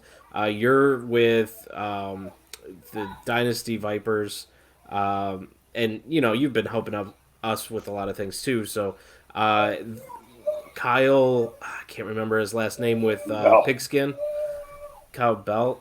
Isn't it Bella for something or other? Yeah, it's like Bella. Yeah, Bellinelli. Bellinelli. Yeah. Joey the Tooth is involved. Lanny. Sean. Lanny, yeah.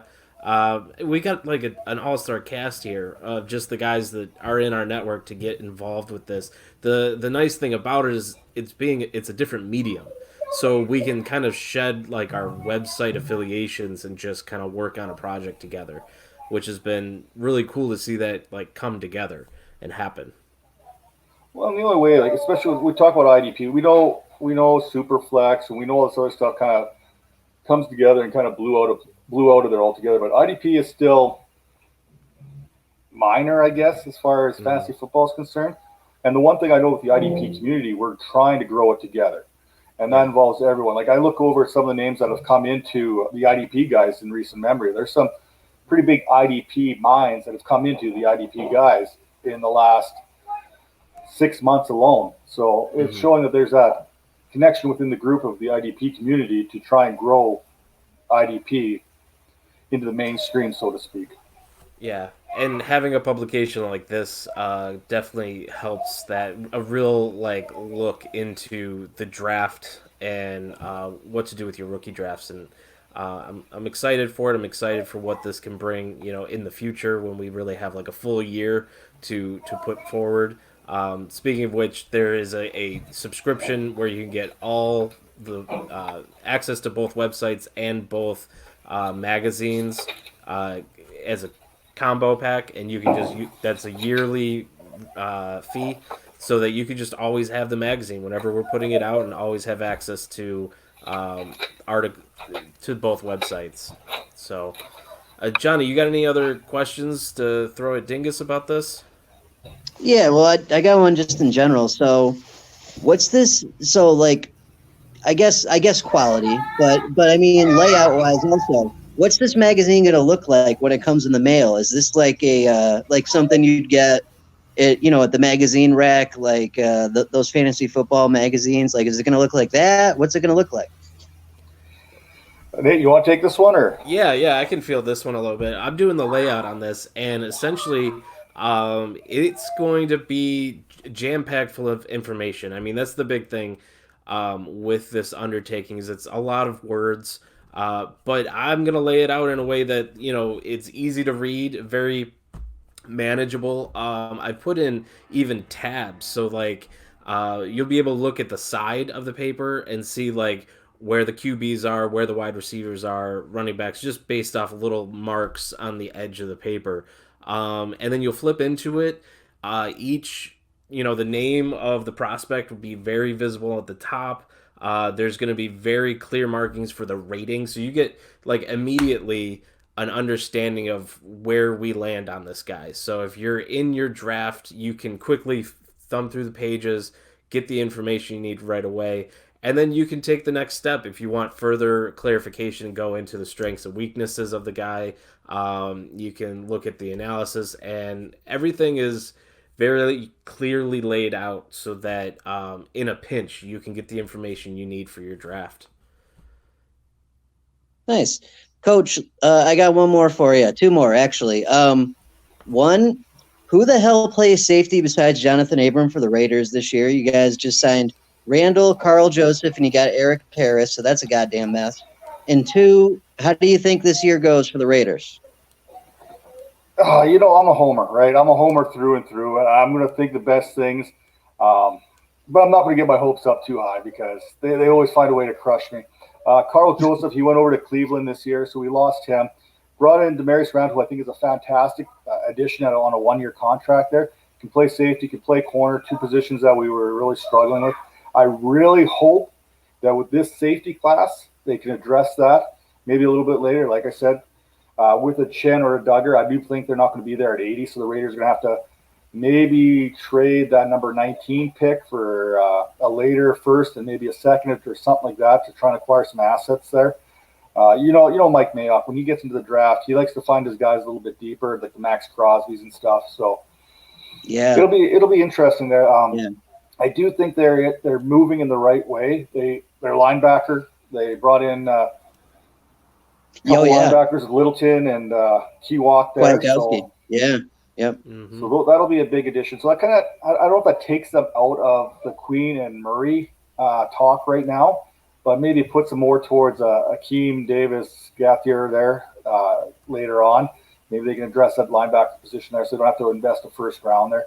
Maybe they fall in love with Chin or Duggar and take him in this first round, late first round. Because I really do think Chin has that ability to slide into the first round. Everyone talks about Isaiah Simmons and what he can bring to the table, but Kyle Duggar and Jeremy Chin are almost as good. I won't put them in the Isaiah Simmons thing, but they both play safe. They're that safety linebacker hybrid type player that if you've got Jonathan Abram back there already, you can add these guys to that lineup already as well. So I'd like to see something like that. But nice. So there's a reason there's a reason Mayock's getting the big bucks, and I'm sitting here and talking about it. Yeah, for sure. So I actually hit Hollywood with this last year, with the whole Tannehill to Tennessee. So now I'm going to hit it to you. How do you feel about Marcus Mariota being your future franchise quarterback? You know what? I'm still a Derek Carr fan. I don't care how bad people want to blast him. I think you give Derek Carr some weapons there. Maybe they go out and they get Judy or CeeDee Lamb in the first round to pair him up with Hunter Renfro's a good target there. Tyrell Williams is a number 2. I don't care how you say it. He's an excellent second option. He's not a number 1. He's not. But we see how he worked with Keenan Allen a few years back. Tyrell Williams in that role. I think there was a reason why they went out and tried to bring Antonio Brown in last year. I think that offense was kind of gearing towards that kind of role. But if they can bring in a first-round wide receiver, preferably CeeDee Lamb, just because I think he brings a little bit different dimension there. But and then maybe address in the later rounds, maybe more of a speedster like a Hambler or something like that. Then I think we're talking different. But Derek Carr has never really had the weapons during his tenure there in Oakland / now Vegas. So I'm a firm believer in the things that Carr can do, and I think he is their starter. Mariota now, turning over to Mariota, I think he's a solid option there as a backup right now. It doesn't hurt to give him that contract. They have the cap, basically a 1-year deal. Insurance if Carr either gets injured or if he is what most people on Twitter believe him to be. Yeah. Right? Yeah. So I like let's face Carr. it, Mayock loved Mariota coming out of the draft. Right, a couple of years back, you could put on the old NFL Network film, and he basically wet himself talking about Mariota. So he's always had a little spot for Mariota. So we'll see how that works out for him. But it's a hell of a lot better than Peterman and Glennon and Kaiser and all these other number 2 quarterbacks they've brought in the last few years. So Yeah. For sure. what's that old saying? If you don't have 2 quarterbacks, you don't have one. Yep. Right. Yep. Yeah, for sure. No, I like Carr. I think it's definitely a different situation, but I jinxed Mariota last year for Hollywood, and Hollywood still hasn't forgiven me for that. But yeah, so thanks so much for coming on, Matt. For everyone out there, make sure you pre-order your rookie guides, IDP and offense. You can either go to idpguys.org. There's a banner, takes you right in. You can do it all from there. Or dynastyfootballdigest.com. I've also got a banner on that one. Either site, you have access to all of the different options for magazines, or just become a subscriber to both sites with the magazine. Get it all. Pretty sure there's a discount of like $20 or something if you put it all together rather than piecemeal it out. But that's coming out. We're going to be working really hard after the draft is done to get that out as quick as possible. So early May, digital download immediately. Obviously, printing will take some time with the process and with mailing it out. Matt here, amazing job stepping right in as project manager. Really excited for how this looks, even next year, 2 years down the line, where you can really take this thing. This undertaking in itself has been awesome.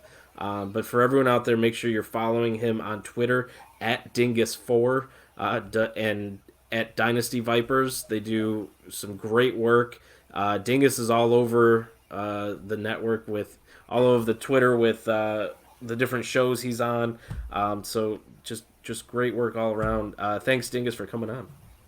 Well, thanks for having me here. And the one thing I will add here is, like a good dynasty owner, when it comes to these publications and looking forward, anyone who's out there who's listening and subscribing to the IDP guys, don't be afraid to hit us up. What would you like to see going forward in these magazines? Like I've been kicking out ideas left, right, and center. We talked about some sort of an injury guide, eventually getting into it. And there's some other things. So if there's something that you would like to see going forward that could help make the publication even better, by all means, we're all ears and we'd love to hear what you have to say.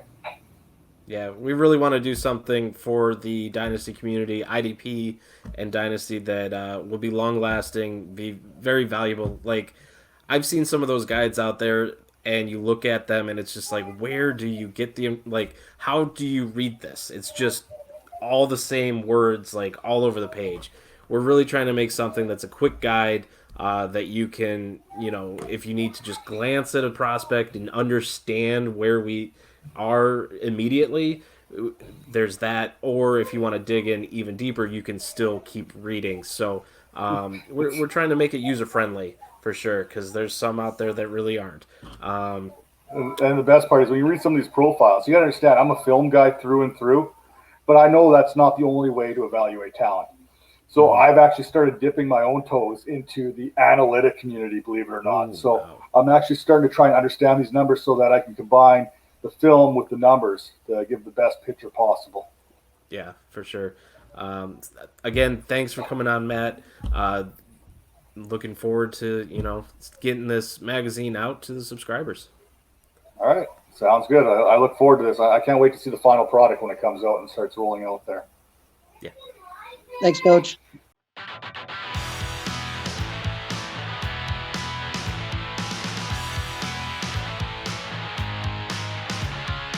Check the rankings.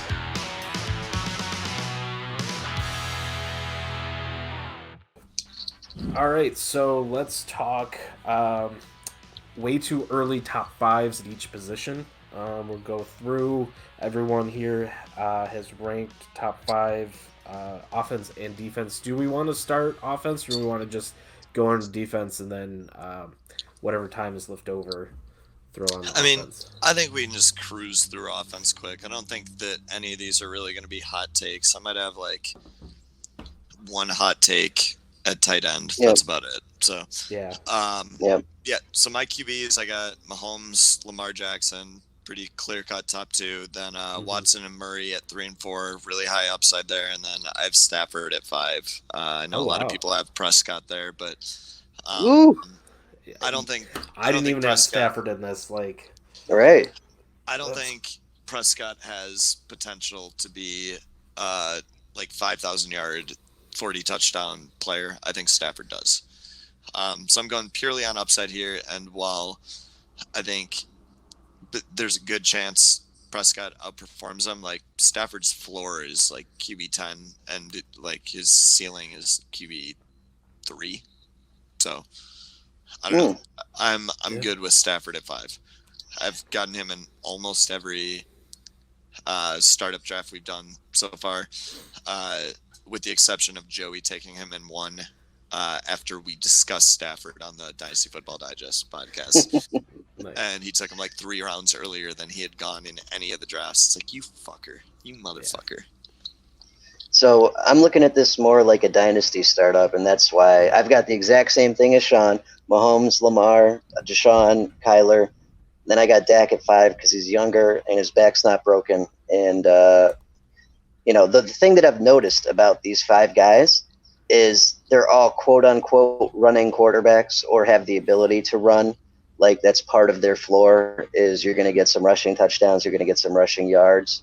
I think that's the first time since I've been playing fantasy football, 17, 18 years, that I've looked at the top 5 and not seen a stand in the pocket, just, a stand in the pocket normal quarterback in there, like a Peyton Manning or a Drew Brees or something like that. You know what I mean? Like, it's all mobile-ish quarterbacks in the top 5, and that's kind of wild. Those running yards get you a lot of points. So They do. It's nice to have. It is. Just wait till Josh Allen sneaks into that top 5, and then you get another one. Yeah, Nate, what's your top 5? So essentially I got the same as John, except I got Prescott higher than Murray. And I looked at it as if I was drafting, all of these were if I was drafting who I'd take. And generally Mahomes and Jackson would go before I'd pick a quarterback. And then I'd be looking at Watson. And if he's not there, I'd go Prescott then Murray. So that's where I got that. Go on to wide receivers. Running back. Okay. So I got McCaffrey, Barkley at 1 and 2. That's pretty self-explanatory. I think there's a little bit of difference in these next 3, but I have Dalvin Cook at 3, and then Kamara at 4, and then I have Nick Chubb at 5. Nice. Yeah, all those guys are in play for me. I've got CMC 1, Barkley 2, Kamara 3. So Cook, Chubb, Mixon could all be in here. I'm going with Jonathan Taylor. I know it's crazy. It is. But I think if he lands in anywhere except the Patriots, he's going to eventually be the starting running back, and he is okay, so 2 years of watching him in college fantasy, watching him on TV, watching him play in a Power 5 conference against other guys that are going to go to the NFL, having 200 yards a game be like fucking normal for him. I just think he's going to be absolutely ridiculous. In these rankings, yeah, you could look at that and see Taylor at 4, or you could see Chubb, or you could see Cook. All those guys are interchangeable for me. I think after the first 2, you just got that cluster of guys, like Mixon, Chubb, Taylor, Cook, like Kamara. Any of those guys are in that cluster for me. How did you not take Jonathan Taylor in this last draft? I think someone beat me to it. There's no way. He went in round 3, so you passed on Taylor in the top 5 running backs. You took somebody out. Yeah, no, this last draft I did. I went quarterback. Right, but then your second pick, who did you take? Oh, Kittle, because it's tight end premium. Okay. All right. So you didn't necessarily take a running back for him. All right. Yeah. Gotcha. So I think we're pretty much lockstep with the first 3: CMC, Barkley, Kamara. I threw a loop I have here. Cook at 3. Oh, gotcha. I went Jacobs at 4 and Henry at 5. Garbage. I don't know. I'm just not. Cook had a good year last year, but prior to that, injury. Chubb, I don't know. Chubb and Mixon, I just don't see as top 5 running backs. I think they're good, but I just don't value them the same way. But I've been jumping for Jacobs late first round, and trying to get Henry on the loop back. So I like both of those guys, and I think that they're going to be my 4th and 5th. Yeah, I'd have Henry in there if I was looking at this as like redraft maybe. Yeah. All right. Wide receivers: Michael Thomas, DeAndre Hopkins, Devontae Adams, Tyreek Hill. I think those are probably going to be the top 4 for all of us, if I had to guess. Mm-hmm. Then I have Juju at 5. I know. Here's the thing: you're getting Ben Roethlisberger back, and like everybody knows, Roethlisberger loves throwing to Juju. That's just the reality of it. Mm-hmm. Sure. I don't even like Juju, but yeah, can't stand them. Exact same. Thomas, Hopkins, Adams, Hill. I got Godwin as 5. If it's PPR, I just feel like Brady's going to hit him for like a shitload of little dink and dunk passes. I don't know. 5's interchangeable for me. It could be a few people. Yeah, so I've got those 4. They're not in the same order. I got Thomas, Hill, Hopkins. He's got Galladay at 5. Godwin, and then Adams. I'm not as high on Adams as you guys are. I'm a little higher on Hill now that Hopkins has moved. Not that I think Hopkins is going to be better or worse, but I just don't know. And I like where Hill is. Right, and I would have had Hopkins above Thomas if he hadn't moved. That's why I bumped him down to 2. Yeah. Gotcha. Tight end. Kittle, Kelsey. I think we're pretty set on those 2. I don't know. You might have them flipped. For me, tight end 3 is Evan Ingram. If he stays healthy, I definitely think he should be the tight end 3. Mark Andrews at 4 and Zach Ertz at 5. Yeah, I've got those same guys, different order. I got Kittle 1, Andrews 2, Ingram 3, Kelsey 4, Ertz 5, and that's just age. That's all that is. Gotcha. Okay. So I went Kittle, Kelsey. I threw in Mark Andrews there at 3, Ingram at 4, and then Darren Waller at 5. You and your Darren Waller. Throw a little wrench in the thing, but got Gruden grinder. For someone coming out of nowhere, like we saw him in. He didn't really Hard come Knocks. out of nowhere though. He played wide receiver and wasn't good enough, so then he bulked up to play tight end, and that's why he's 27 years old. Yeah, but he had a good season last year. He really did. I like him. There's a lot of guys there now. They got Witten and who was the other one? Foster Moreau. Right. There's a lot of hands in the cookie jar. Do you really think Witten's gonna be playing a whole lot? Like no, but it's enough to fuck his game up though. That's true. Because I feel like Witten and who's the guy that went to Olsen? Those two guys are kind of going to those new teams as like, almost coaches, you know. No, they're the Frank Gores of tight end, where they just go to fuck up your fantasy season. Okay, speaking of Frank Gore, did you see that video of him doing the whatever, moving his feet? There was he was really quick. He's still fucking quick for 40-something years old. He's not 40-something. He's like 36, I think. But, yeah, no, I mean, like, you don't get to continue playing at running back if you're not in good shape. Yeah. He's a machine. He's a beast. Defensive end, I got Myles Garrett, Danielle Hunter, Joey Bosa, Chase Young, Nick Bosa. I'm going to explain this real quick. So, Myles Garrett, I feel a little bit better about as a talent and in terms of what he's put across the board so far outside of the suspension than Danielle Hunter. But I think Danielle Hunter is very clearly either one or two for me. Joey Bosa, I'm taking above Nick Bosa just because I've seen it for a larger sample size. And he also put up better numbers than Nick last year. Obviously, Nick has some room to develop, but development is unpredictable. I've Chase Young above Nick Bosa because basically Nick Bosa came in and did exactly what we thought he'd do, and he was good. Chase Young I have graded as a better prospect than Nick Bosa, so I'm willing to take the shot on Chase Young over Nick Bosa at this point. Mm-hmm. Yeah, I've got those exact same five, just in a slightly different order. Myles Garrett 1. Suspension, not, besides that, he's just an absolute monster, and basically was everyone's DE1 last year. I don't think much has changed. I've got Nick Bosa 2 just because of age, so that's why I've got him in front of Joey. I've got Danielle Hunter 3. He drops a little bit because without Griffin there, I don't know if he's quite as effective. He's still going to be incredible, though. I've got Joey Bosa 4 and Chase Young 5. Nice. Yeah, I can get on board with that. So it looks like I'm going to be the only one super different, with just one Matt guy. Ioannidis 1. So I'm going Trey Garrett Flowers first. 2. Oh yeah. Calais Campbell also. So Garrett 1, Hunter 2. I threw in Sam Hubbard at 3, and then Nick Bosa over Joey Bosa. Okay. Hubbard had a really nice year. He's young. Yeah. I could see it. No Chase Young.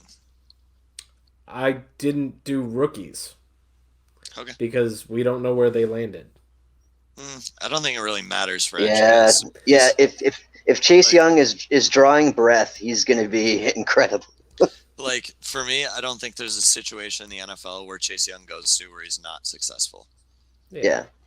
Right. But also, if we're doing this for startups, not every startup has rookies. No, that's totally fair. It's the where they land part that got me, but like not doing rookies makes sense. Well, you know why I said that. Yeah, I do. I'm ignoring that. Watch Dynasty Football Digest for Andrew and I arguing over draft capital and landing It wasn't spots. even on air though. You guys were doing that between takes. I think we did it on both. It was just bad. All right. Linebackers. Defensive tackle. Defensive tackle. Stick with the they're there. Right. Aaron Donald, DeForest Buckner, Chris Jones, Cameron Hayward, and I can't read my writing on this last one. Quinton Williams, maybe? Yes. Nice. Yeah, I've got those exact same 5, just slightly different order. Buckner before Donald because he's younger. Chris Jones at 3, Quinton Williams at 4, and Cam Hayward at 5, and that's all just due to age. Gotcha. So this one I was less like the first 4 I was pretty confident with. Buckner, Donald, Chris Jones, Cam Hayward. Then I think there's kind of a drop off, and I got Eric Armstead there. Yeah, no, I'm totally on board with that.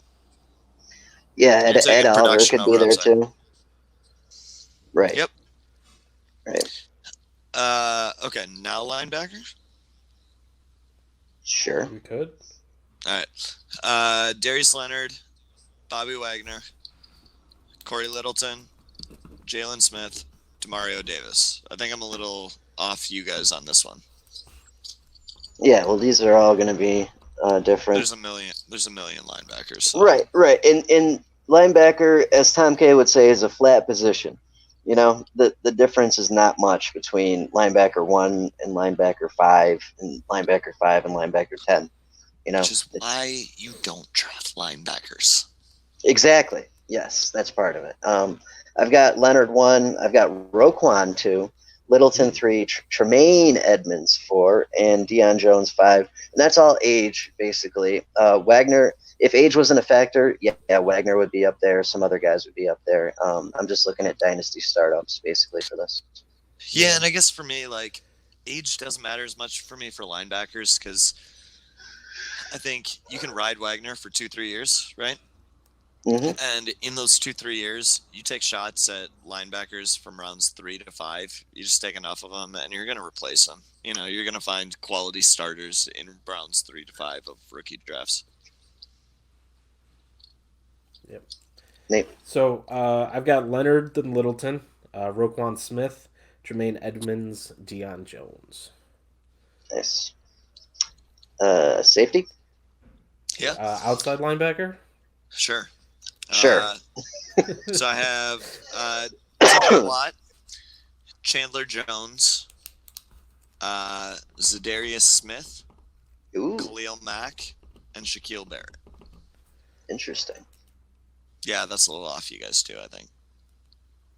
But just for me, Zadarius Smith was good by every metric. It wasn't a fluke. I think he's good. Shaquille Barrett, a little more uncertain. I don't know whether his sack total is going to hold up because his sack percent on his pressure rate is super high, which will probably regress. Khalil Mack, I still think is really, really good. Definitely regressed number-wise last year. Chandler Jones, still a stud. And he's just a little older, and TJ Watt is obviously the best of this group. Yep.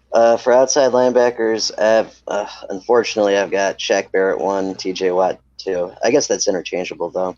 They're both young and both really good. Khalil Mack 3, Harold Landry 4, and Chandler Jones 5 just due to age.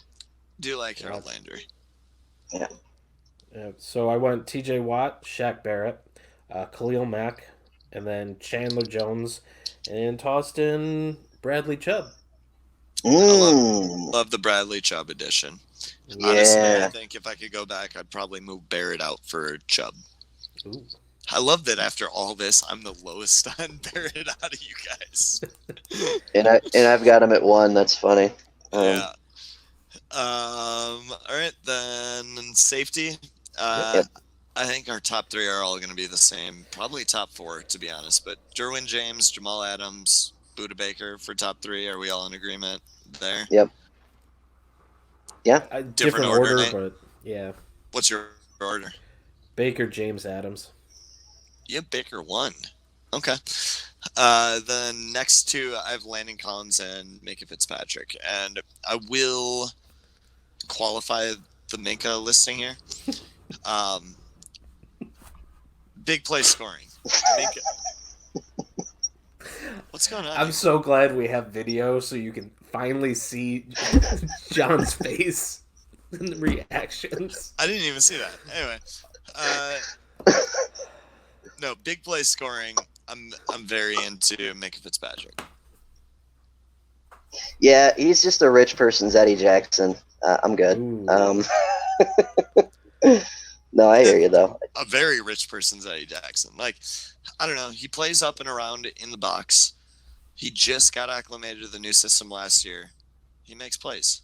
Like, when you have a position as replaceable as safety, in my opinion, like, if you're not one of those top three guys, Derwin, Adams, Baker, I think you're mostly replaceable. So for me, like, if you can put up like a serviceable tackle floor like Minka can, and then have big plays to the point where they can win you weeks, like, give me that, and then let me start the stable guys in the other positions. Yeah, I hear you. And I've had Minka. So all these leagues where we're starting like 3-4 safeties, if I can get Minka as one of them, absolutely. Give me that wild card. Give me that big week. I did my rankings more based on consistency. Yeah, so James, Adams, Baker, same three as you guys. You got Jesse Bates. No. At 4, I've got a tie. I've got the 2 free safeties, Tracy Walker and Justin Simmons. And at 5, I've got John Johnson. I don't even know what Tracy Walker's role is going to be in Detroit this year, so I'm just avoiding Tracy Walker entirely at this point. Well, then, all right, Justin Simmons. Then that free safety tier has got basically, in my mind, 3 guys: Justin Simmons, Bates, and Walker. I think Simmons is probably the safest. I agree. But either of those 3 have always been, for a quote free safety, which like generally IDP people stay away from because it's less predictable, less consistent. All 3 of those guys have been pretty goddamn consistent and pretty goddamn reliable. Yeah. For sure. Yeah, so like I said earlier, Baker, James, Adams. I went Tracy Walker, and then John Johnson the third. Yeah. All right. Cornerbacks. Logan Ryan, 1. I don't think any of us can disagree with that at this point. Nope, not at all. It's like I'm not expecting him to repeat, and I'm definitely not expecting him to be cornerback 1 next year. Right. But it always changes. Always changes. Right. So, like, if you're drafting cornerback 1, like, you're getting probably cornerback 4. But it's the way it works. Yeah. I have Marlon Humphrey at 2, Tre'Davious White at 3, Stephon Gilmore at 4, and then Carlton Davis at 5. Carlton Davis is one of the most underrated cornerbacks in IDP, I think. Nice. Yeah, I've got 4 of your 5 here. I've got Logan Ryan 1, Stephon Gilmore 2, Marlon Humphrey 3, Tre'Davious White 4. I've got Kyle Fuller at 5. Yeah, he may not be in the top 5, but he's damn sure going to be in the top 10. And he's been there every year for a long time, and that's really, really hard to find in cornerback. Right. Like, if you're ranking him top 5, it's not necessarily who you think will be the top 5. It's who you would take with the top 5, because, like, if you're getting a guy that you know is going to be top 10, there's no risk there. So you're taking him at the back end of the top 5 with no risk to fall out of the top 10. Absolutely. Yep. Yeah. All right. So for me, cornerback is a little more of a crapshoot. Obviously, Logan Ryan first.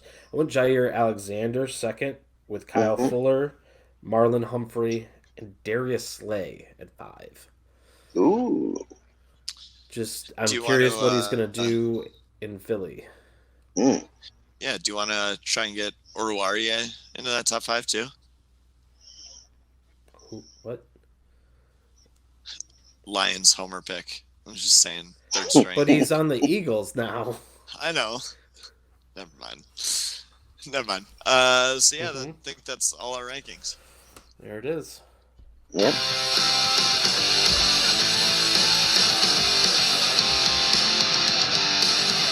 Johnny the Greek. Alrighty. So there hasn't been a whole lot to bet on lately. Sports is pretty non-existent right now. However, get into esports. Yeah, I have been watching. You know what I have been watching? Drone racing. Ooh. You ever seen that? Send me a link to that. Oh, dude, it's sick. It's sick. So they put on like a VR headset, and you get a first-person view from your drone, and it's just this huge, like, massive arena with hoops, like neon hoops that you have to fly through and race other drones. So it's Diddy Kong racing when you're using the planes.